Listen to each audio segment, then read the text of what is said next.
Hello guys, in today's video I will be showing you how to fix Capcut security notice problem. So the answer is easy, just go to the settings and then scroll down to the apps section. Then go to the search and search Capcut.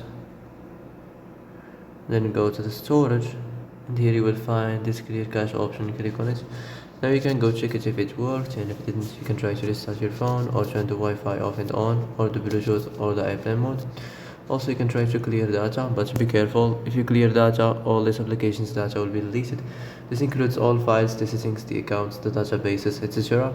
So be careful if you want to clear your data.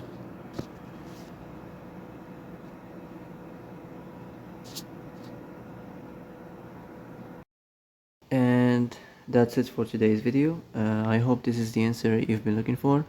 If you like this video, don't forget to like and subscribe, and see you in the next video. Thanks for watching.